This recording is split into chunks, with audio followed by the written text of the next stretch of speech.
Unit number second में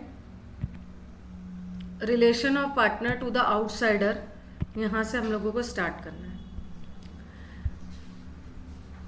एक बात बताओ कि जब भी कोई पार्टनर किसी भी आउटसाइडर के साथ डील करता है तो क्या अदर पार्टनर्स भी रिस्पॉन्सिबल होते हैं? आंसर आएगा यस।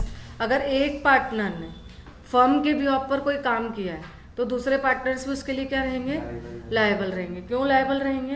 क्योंकि इसमें कौन सा कॉन्सेप्ट होता है? म्यूचुअल एजेंसी कॉन्सेप्ट, कि एक पार्टनर का किया गया एक्ट अदर पार्टनर्स को भी क्या करता है? रिस्पॉन्सिबल ठहराता है। अब यहाँ से स्टार्ट करते हैं। Relation of partner to the one another, एक दूसरे के साथ उनके क्या रिलेशंस हैं या वो कितने परसेंटेज तक लायबल है। The partnership act contain various provisions, regulations and relationship between the partners. The general duties of partner section 9। The partner should carry business of the firm to the greatest common advantage, and later they should render to any partner or his legal representative full information of all things affecting the firm. A partner must observe the utmost good faith in his dealing with the other partner. All the partners are bound to render accounts to each other, but where some of the accounts are kept by one of them, prima facie he would be proper person to explain and give full information about them. ये paragraph अपन ने एक बार read करा। अब ये paragraph क्या समझा रहा है? Partner should carry business the firm to the greatest advantage. General duty क्या है पार्टनर की? कि वो फर्म के फायदे के लिए काम करे। पहली ड्यूटी क्या बताइए? कि वो फर्म के फायदे के लिए। And they should render to any partner और his legal representative full information, और वो अपनी फर्म से रिलेटेड सारी इन्फॉर्मेशन पार्टनर को भी दे और एज वेल एज उसके लीगल रिप्रेजेंटेटिव को भी दे, जो कि फर्म को क्या कर रही है? अफेक्ट कर रही है। A partner must observe the utmost good faith in his dealing with the other partner. Partner must observe the utmost good faith. Utmost good faith मतलब पूरे विश्वास के साथ काम करे अदर पार्टनर के साथ। All the partner are bound to render accounts to each other. सारे पार्टनर एक दूसरे को फर्म के अकाउंट्स दिखाएंगे, पर अगर ये किसी एक ही व्यक्ति की ड्यूटी है, एक ही पार्टनर की ड्यूटी है, तो प्राइमा फेसी ये माना जाएगा, मतलब अपेरेंटली ये माना जाएगा कि वही पार्टनर सारे पार्टनर्स को उसकी इन्फॉर्मेशन क्या करेगा? शेयर करेगा। समझ गए? क्लियर हुआ सेक्शन 9 एक्सप्लेनेशन में। Example first, in a transaction between partner for the sale and purchase of a share in the business, if one of them is better acquainted with accounts than the other, it is his duty to disclose all material fact. अगर एक ही partner को अपन ने appoint कर रखा है तो उसकी duty है कि वो उस ट्रांजेक्शन से रिलेटेड सारे जो मेन फैक्ट्स है, मटेरियल फैक्ट्स मतलब मेन फैक्ट्स, वो दूसरे पार्टनर के साथ शेयर करे। टॉपिक क्या पढ़ रहे हैं? To one another. उसमें पहला क्या पढ़ा? General duty of partner. क्या ड्यूटी है जनरली पार्टनर की? कि वो दूसरे पार्टनर को सारी इन्फॉर्मेशन डिस्क्लोज करे और बिजनेस जो है फर्म के ग्रेटेस्ट कॉमन एडवांटेज के लिए करे, और वो सारी इन्फॉर्मेशन अदर पार्टनर्स के साथ शेयर करे जो कि फर्म को अफेक्ट करेगी। Duty to indemnity for losses caused by fraud. Indemnify करना मतलब कंपनसेट करना। अगर किसी पार्टनर ने कोई फ्रॉड किया है तो ये उसकी ड्यूटी है कि वो इसके लिए compensation they. The partner committing fraud in conduct of the business must make good the loss sustained by the firm by his misconduct. उसके कारण से, उसके मिसकंडक्ट के कारण से फर्म को जो भी लॉस हुआ है वो लॉस वो कवर करके यहाँ पर देगा। ये उसकी क्या बनती है? ड्यूटी बनती है। An act of a partner imputable to the firm or principles of agency which is fraud on the co-partners entitled to co-partner is between themselves to throw the whole of the consequences upon।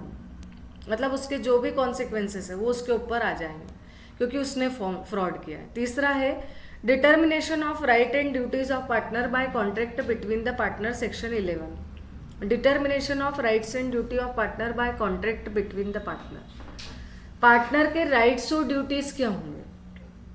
अगर एक partner का दूसरे partner के साथ contract है तो subject to the provision of this act, मतलब इस एक्ट के सारे प्रोविजंस को ध्यान में रखते हुए the mutual rights and duties of partner of a firm may be determined by contract between the partner and such contract में be express or may be implied by course of dealing. ये contract कैसा हो सकता है? Implied भी हो सकता है और एक्सप्रेस भी हो सकता है। सच कॉन्ट्रैक्ट में be varied by consent of all the partners. ये कैसे वेरी हो सकते हैं? सारे पार्टनर के कंसेंट। एंड सच कंसेंट में भी एक्सप्रेस और implied by course of dealing. मतलब दो पार्टनर आपस में क्या चीज करेंगे वो किससे तय होगी? उनके बीच के कॉन्ट्रैक्ट से। किससे तय होगी? कॉन्ट्रैक्ट। और कॉन्ट्रैक्ट को चेंज करना है तो आपस में क्या लेनी पड़ेगी? कंसेंट। समझ में आया? राइट्स और ड्यूटीज पार्टनर के बीच में किससे तय होगी? तो आंसर क्या आएगा? कॉन्ट्रैक्ट। लिख लो वहां। दो पार्टनर्स के बीच के राइट्स और ड्यूटीज क्या होंगे? वो उनके बीच के कॉन्ट्रैक्ट या कोर्स ऑफ डीलिंग से तय होगा। और अगर इस कॉन्ट्रैक्ट को चेंज करना है तो क्या करना पड़ेगा? सारे पार्टनर्स की कंसेंट लेनी पड़ेगी। फिर है agreement and restraint of trade. बहुत आईएमपी है agreement and restraint of trade. हमने पढ़ा था सेक्शन 27 में कि कोई भी पर्सन किसी दूसरे पर्सन को लीगल बिजनेस करने से रोक नहीं सकता है, पर यहाँ पर कुछ एक्सेप्शन है जिसमें एक पर्सन दूसरे पर्सन को बिजनेस करने से रोकेगा और उसे oppose to public policy treat भी नहीं किया जाएगा। Notwithstanding anything contained in section 27, such contract may provide that partner shall not carry on any business other than that of firm while he is a partner. समझे? जैसे मान लो 3 partner है, उसमें से एक पार्टनर फर्म से जुड़ा हुआ तो है पर वो फर्म में रहते हुए फर्म के जैसे ही बिजनेस कर रहा है। मतलब वो फर्म की कॉपी मार रहा है, फर्म को कॉम्पीट कर रहा है, तो क्या वो पार्टनर अलाउड करेंगे? उससे उनकी फर्म का क्या होगा? नुकसान। तो ऐसे समय पे वो फर्म उस पार्टनर पर रिस्ट्रिक्शन लगा सकती है कि जब तक तुम फर्म के पार्टनर हो तुम फर्म के जैसा ही सेम एंड सिमिलर बिजनेस नहीं कर सकते हो। ये सेक्शन 27 का क्या हो गया? एक्सेप्शन। सेक्शन 27 क्या बोलता है? क्या बोलता है सेक्शन 27? कि आप किसी को भी लीगल बिजनेस करने से नहीं रोक सकते। पर यहाँ क्या बोला जा रहा है? कि आप उसे लीगल बिजनेस करने से रोक सकते हो अगर वो फर्म के जैसा ही सेम और सिमिलर बिजनेस कर रहा है तो। क्या यहाँ तक की बात क्लियर हुई? कुछ डाउट हो तो पूछ लो। नहीं? ठीक है, आगे बढ़ते हैं। अब देखो नेक्स्ट पॉइंट क्या है। नेक्स्ट लिखा है partnership is in relation eminently depending on the consent of the party not only for its existence but for the terms of agreement in all things consistent with its essential nature and purpose, and an agreement to become partner in the first instance to vary the terms at any time need not be manifested। क्या manifest नहीं कर सकते हैं? did not be manifested in any particular form। देखो partnership is a relation eminently depending on the consent of the parties, not only for its existence but for the terms of the agreement in all things consistent with its essential nature and purpose, and an agreement to become a partner in the first instance or vary the terms at any time need not be manifested in any particular form। Partnership आपस में consent का खेल है। अगर contract भी change करना है तो किससे करना पड़ेगा? कंसेंट। आप मैनिफेस्ट नहीं कर सकते हो कि आगे जाकर ये होगा, नहीं, आपको क्या करना पड़ेगा? अभी से सारी चीजें कॉन्ट्रैक्ट में प्रॉपरली लिखनी पड़ेगी। फिर है conduct of the business section 12। Subject to the contract between the partner every partner has right to take part in the conduct of the business. सारे पार्टनर्स को राइट है कि वो बिजनेस में क्या करेगा? पार्टिसिपेट करेगा। आप किसी पार्टनर को मना कर सकते हो क्या बिजनेस में पार्टिसिपेट करने से? नहीं। Every partner is bound to attend diligently his duties. हर पार्टनर बाउंड करेगा, डिलीजेंटली मतलब ईमानदारी से, उसकी duty. Any difference arising is ordinary matter connected with the business may be decided by majority of the partner and every partner shall have the right to express his opinion before the matter is decided, but no change may be made in nature of business without the consent of all the partner। IMP। अभी तक 2 चीजें मैंने IMP बताई है। एक तो section 27 का exception, वो एग्जाम में पूछा जाता है, और दूसरा ये है कि भाई अगर डिफरेंसेस ऑफ ओपिनियन आते हैं, क्या आते हैं? डिफरेंसेस ऑफ ओपिनियन, तो मेजोरिटी ऑफ पार्टनर की क्या लगेगी? कंसेंट। जैसे मान लो ABC 3 पार्टनर है और B बोल रहा है कि यार हम बिजनेस को क्या कर लेते हैं, थोड़ा सा कैश में करना स्टार्ट कर देते हैं, क्रेडिट पर बंद कर देते हैं क्योंकि उधारी वसूल नहीं होती है। और बाकी के पार्टनर्स क्या बोल रहे हैं कि नहीं नहीं, एक काम करते हैं, हम जो ये बिजनेस है वो कैश और क्रेडिट दोनों में चलाते हैं। वोट होगा तो बताओ क्या होगा इसका डिसीजन? मेजोरिटी ऑफ पार्टनर जो बोलेंगे वो होगा। लेकिन आप बिजनेस का नेचर चेंज करना चाहते हो तो मेजोरिटी ऑफ पार्टनर की कंसेंट से काम नहीं चलेगा, फिर किसकी कंसेंट लेनी पड़ेगी?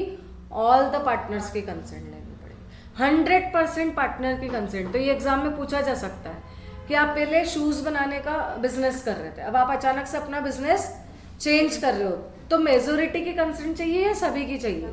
सभी। तो लिख लो 100% और वहाँ अंडरलाइन करो नेचर ऑफ बिजनेस पे। नेचर ऑफ बिजनेस चेंज करना पड़ेगा तो 100% लोगों की क्या लगेगी?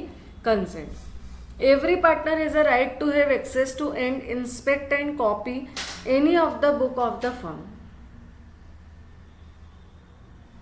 Every partner is right to have access, हर पार्टनर को राइट है क्या?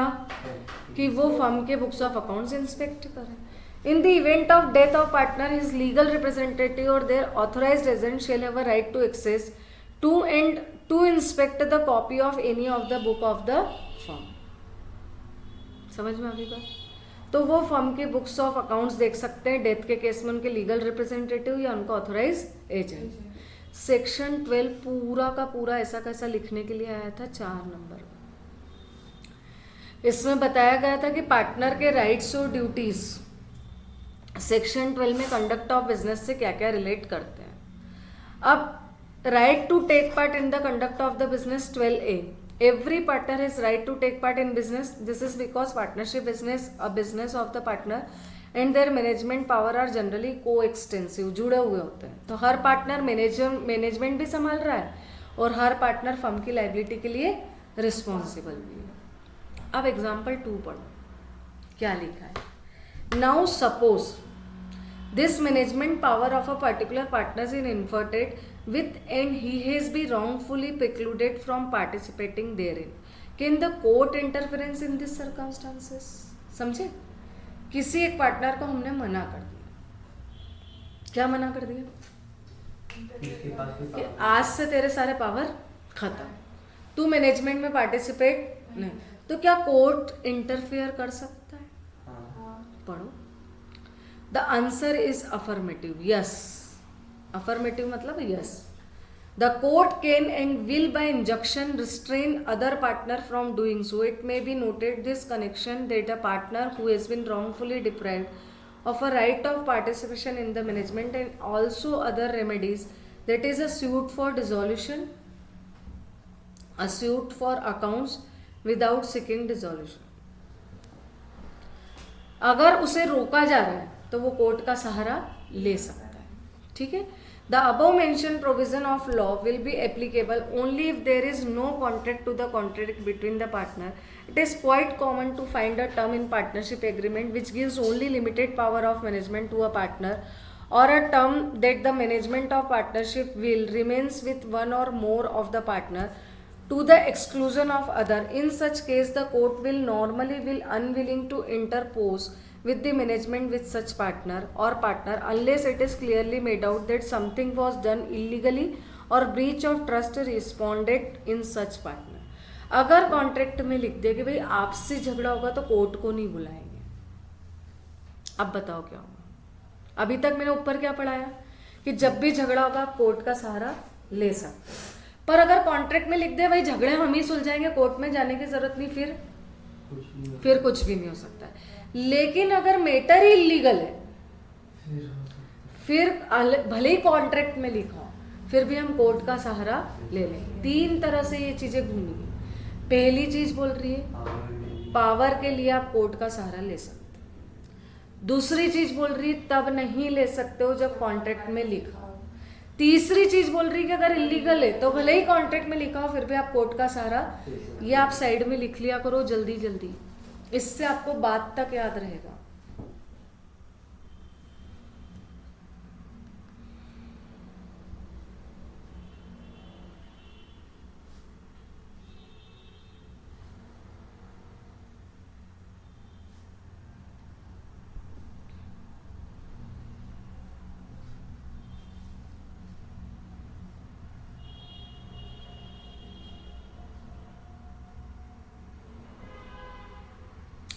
Right to be consulted, second पढ़ते हैं. When any differences arises between the partner with regard to the business of the firm, it shall be determined by the view of majority of them, and every partner shall have a right to express opinion, but no change in the nature of business. ये फिर से वही है, ठीक है. मतलब क्या आप फर्म के डिस्प्यूटेड मैटर को मेजोरिटी से कंसेंट कर सकते हो? यस. लेकिन जब नेचर ऑफ बिजनेस चेंज करना हो तो मेजोरिटी से काम नहीं चलेगा. किसकी कंसेंट लेनी पड़ेगी? सारे पार्टनर. बुक्स ऑफ अकाउंट्स देख सकते हो, लीगल रिप्रेजेंटेटिव वाला है, तो ये रिपीट है, जो अपन ने ऊपर पढ़े वही है. फिर म्यूचुअल राइट्स और लाइबिलिटीज क्या क्या है. Subject to the contract between the partner, a partner is not entitled to receive remuneration for taking part in the conduct of the business. The partner are entitled to share equally in the profit earned and shall contribute equally to the losses sustained by the firm. Partner को किसी तरह का remuneration नहीं मिलेगा, पता है ना, जब तक पार्टनरशिप डीड में लिखा हुआ ना हो. आपको रूल पता है, अगर पार्टनरशिप डीड में नहीं लिखा है तो no bonus, no salary, no commission, no IOC, no IOD. केवल इंटरेस्ट ऑन लोन मिलेगा, वो भी 6% पर एनम से. ठीक है, वो भी ये तो लिखा हुआ, तो अगर नहीं लिखा हो तो भी 6% ही देती है. नहीं लिखा हो तभी तो बोल रही हूँ, पार्टनरशिप डीड एब्सेंट हो तो. लिखा हो तो फिर जैसा लिखा हो वैसा करेंगे ना भाई. तो the partner are entitled to share equally in the profit और लॉस शेयर करेगा. Where partner interest on capital subscribed by him, such interest shall be payable only out of profits. अगर प्रॉफिट्स होंगे तो ही आईओसी देंगे, पता है ना, प्रॉफिट्स होंगे तो ही आईओसी मिलेगा. Partner making for the purpose of business any payment or advance beyond the amount of capital he has agreed to subscribe is entitled to interest there at 6% per annum. Loan पर कितना percent interest मिलेगा? 6%. The firm shall indemnify a partner in respect of payment made and liability incurred by him in ordinary and proper conduct of the business. The firm shall indemnify a partner in respect of payment made and liability incurred by him in the ordinary and proper conduct of the business. Firm indemnify करेगी properly partner को अगर partner ने कोई payment करा हो firm के behalf पर. जैसे मैं एग्जांपल देती हूँ, मान लो टेब्रेवाल प्रोफेशनल एकेडमी कहीं बाहर आउटिंग के लिए जाती है और फर्म के बिहाफ पर कोई फैकल्टी खर्चा कर देती है रिफ्रेशमेंट का या किसी का, तो बाद में वो दीपक सर से क्या कर लेगी? रिम्बर्स कर लेगी. क्यों? क्योंकि ये खर्चा फर्म का था, ना कि पार्टनर का पर्सनल. ठीक है. दूसरा, in doing such act an emergency. मान लो इमरजेंसी में कोई काम हम करते हैं, जैसे इमरजेंसी में मुझे किसी को पेमेंट करना पड़ जाए, तो बाद में वो खर्चा भी मैं फर्म के अकाउंट से ले सकती हूँ. राइट टू रेमुनरेशन, बताओ क्या कोई रेमुनरेशन आप ले सकते हो? नहीं. कब लोगे? जब पार्टनरशिप डीड में लिखा हो. Otherwise you can not claim even a single coin. Right to share profit, ये तो हमने पढ़ लिया. इंटरेस्ट ऑन कैपिटल का पॉइंट पढ़ लिया है ना. इंटरेस्ट ऑन कैपिटल एक बार और रीड कर लेते हैं. The following elements must be there before a partner can be entitled to interest on money brought by him in partnership business, an express agreement to the effect, any trade custom or a statutory provision which entitle him to such interest. या तो agreement में लिखा तो ही interest मिलेगा, या कोई ऐसा trade custom कि भाई आप इस फर्म में जब भी पैसा डालोगे आपको तो हम इंटरेस्ट जनरली देंगे ही, ऐसा फिक्स हो. या कोई लीगल प्रोविजन ये बोलता हो कि नहीं इंटरेस्ट तो मिलना चाहिए. इन 3 सिचुएशन को छोड़कर इंटरेस्ट ऑन कैपिटल नहीं मिलेगा. इंटरेस्ट ऑन एडवांस का मैंने आपको पॉइंट बता दिया 6%. इंडेमनीफाई का बता दिया कि अगर आपने ऑर्डिनरी कोर्स ऑफ एक्शन में फर्म के व्यय पर कोई खर्चा किया है तो आप इंडेमनीफाई कर सकते हो, और अगर फर्म का नुकसान आपने किया है तो आप फर्म को इंडेमनीफाई करो. दोनों चीजें हैं. अब नेक्स्ट सेक्शन जो शुरू होता है वो है partnership property section 14. The property of the firm section 14. The expression property of the firm also referred in partnership property partnership assets, joint stock, common stock और joint state denotes all property rights and interest to which the firm that is all partner collectively be entitled. The property which is deemed to as belonging to the firm in absence of any agreement between the partner showing contrary intention, it is comprised of following item. मतलब जितनी भी property firm की, ये table, कुर्सी, जितना furniture टिब्रवाल में लगा हुआ है, वो यहाँ के पार्टनर्स का कलेक्टिवली माना जाएगा, मतलब सभी का माना जाएगा, ऐसा नहीं कि किसी एक पार्टनर का माना जाए। अब ये फर्म की प्रॉपर्टी है और साथ में किसकी प्रॉपर्टी? पार्टनर की। मैं अकेले इस प्रॉपर्टी पर क्लेम नहीं कर सकती हूँ। फर्म की प्रॉपर्टी मानने के लिए क्या क्या चीजें पूरी होनी चाहिए? All property rights and interest which partner may have brought into common stock is their contribution to the common business. अगर मान लो कोई प्रॉपर्टी लाई गई, जैसे मान लो एक मोबाइल फोन लाया गया और ये बोला गया कि ये मोबाइल फोन अपने टिब्रवाल में रख दिया है और इसे टिब्रवाल के कॉमन इंटरेस्ट के लिए यूज किया जाएगा। किसके लिए यूज किया जाएगा? कॉमन इंटरेस्ट, मतलब कोई भी पार्टनर इसे यूज कर सकता है, तो वो कॉमन स्टॉक की प्रॉपर्टी हो गई, तो फिर कोई इंडिविजुअल पार्टनर उस पर क्लेम नहीं कर सकता। दूसरा, all property rights purchase by the firm for the purpose and course of business of the firm. अगर हम कोई भी प्रॉपर्टी लाते हैं और फर्म के बिजनेस के लिए ही ला रहे हैं, तो वो किसकी प्रॉपर्टी मानी जाएगी? फर्म की। और गुडविल तो हमेशा से ही फर्म की प्रॉपर्टी मानी जाती है, गुडविल तो हमेशा से ही फर्म की प्रॉपर्टी। तो बताओ, फर्म की प्रॉपर्टी मानने के लिए कौन कौन सी 3 चीजें पूरी होना जरूरी है?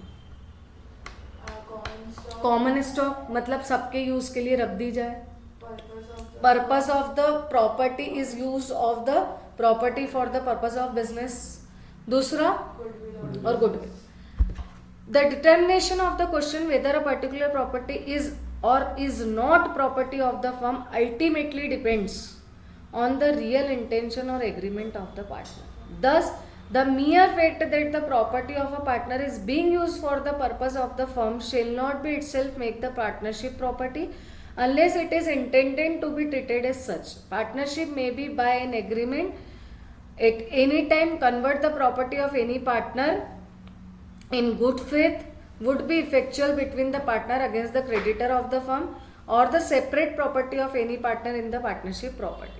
अल्टीमेटली ये बोल रहे हैं कि कोई प्रॉपर्टी फर्म की मानी जाएगी या नहीं मानी जाएगी, वो किस पर डिपेंड करेगा? उसके इंटेंशन पर। केवल कोई पार्टनर ने फर्म में लाकर दे दी प्रॉपर्टी और बोले आप बिजनेस के लिए यूज करो, उससे वो फर्म की प्रॉपर्टी नहीं बन जाती है जब तक कि एग्रीमेंट में ना लिख दे या इंटेंशन क्लियर ना हो। और किसी भी टाइम एग्रीमेंट के थ्रू आप किसी भी पर्सनल प्रॉपर्टी को फर्म की प्रॉपर्टी बना सकते हो, पर याद रखना वो गुड फेथ में होना चाहिए, जबरदस्ती या फोर्स के साथ नहीं होना चाहिए।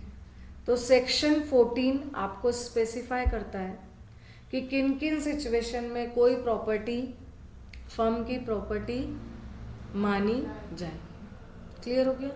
Goodwill. Section 14 specially lays down that the goodwill of the firm is subject to the contract between the partner as property of the firm. Goodwill को कुछ भी हो जाए किसकी प्रॉपर्टी माना जाएगा? फर्म की, जब तक कि कॉन्ट्रैक्ट में ना लिख दिया जाए। Goodwill is concept which is very easy. ये वाला पैराग्राफ तो बिल्कुल टाइम पास है, इसको छोड़ दो, बिल्कुल क्रॉस कर दो। When a partnership firm is dissolve every partner has a right in absence of any agreement to the contrary have the goodwill business sold for the benefit of all the partner. Dissolution के time पर goodwill को क्या कर दिया जाता है? बेच दिया जाता है। It can be sold separately or along with the other property. Any partner may upon the sale of goodwill most most most time भी। देखो, अगर आप गुडविल को सेल कर रहे हो, क्योंकि गुडविल डिसॉल्यूशन के टाइम पर सेल हो जाती है, तो अगर आप फर्म की गुडविल को क्या कर रहे हो? सेल कर रहे हो। सेल कर रहे हो मतलब अब फर्म की गुडविल नहीं रही, तो क्या होगा?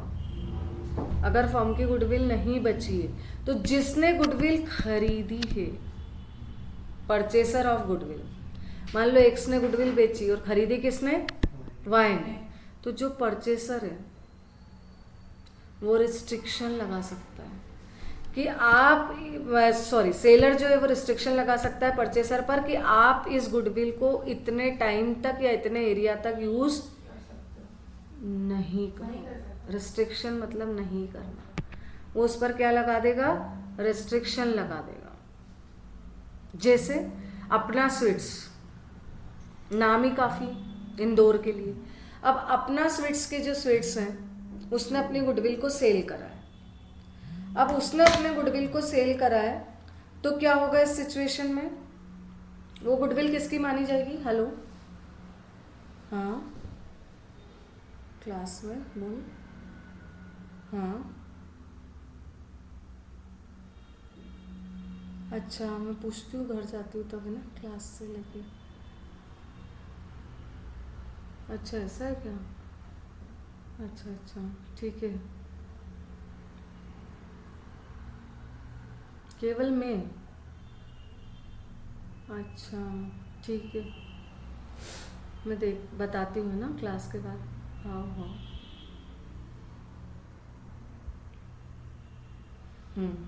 समझ में आया? क्लियर हुआ? तो गुडविल सेल की जा सकती है, आंसर आएगा यस। क्या परचेसिंग गुडविल मतलब जिसने गुडविल को खरीदा है उस पर हम रिस्ट्रिक्शन लगा सकते हैं, आंसर आएगा यस। कौन से रिस्ट्रिक्शन लगाओगे? रिलेटेड टू टाइम और रिलेटेड टू एरिया। मतलब अगर टाइम से रिलेटेड रिस्ट्रिक्शन लगाते हो तो इसका मतलब क्या है कि आप 6 महीने तक हमारा नाम यूज मत करना। और एरिया से रिलेटेड लगाते हो मतलब क्या कि स्पेसिफिक इस एरिया तक तो आप ये काम करना ही मत करना। जैसे अरे रिस्ट्रिक्शन का मतलब क्या होता है भैया कि नहीं करना। देखो अगर सोचो अपना स्वीट्स के सामने ही अपना स्वीट्स खुल जाए तो अपन बोलेंगे क्या बेवकूफ आदमी, एक ही एरिया में 2 दुकान खोल के बैठा है, खुद ही को क्या दे रहा है वो, कॉम्पिटेंसी यहाँ पे बढ़ जाएगी। तो कंपटीशन क्यों दे रहे हो भाई अपने आप को? समझ में आ रही है बात? तो ऐसे सिचुएशन में क्या होगा, एक व्यक्ति दूसरे व्यक्ति के साथ कंपटीशन किसी भी हालत में नहीं कर सकता। क्यों नहीं कर सकता है? क्योंकि दोनों के एरिया अलग अलग करना जरूरी है। तो यहाँ पर रिस्ट्रिक्शन लगाई जा सकती है। 3 क्वेश्चन एग्जाम में इतनी बार आए हैं। एक तो क्या, जो मैंने पढ़ाया था कि अगर आप जब तक पार्टनर हो तब तक आप फर्म के जैसा बिजनेस नहीं कर सकते। एक मैंने पढ़ाया था कि अगर नेचर चेंज करना हो तो सारे पार्टनर की कंसेंट लगे, और अगर डिस्कशन करना हो तो मेजोरिटी से भी काम चल जाएगा।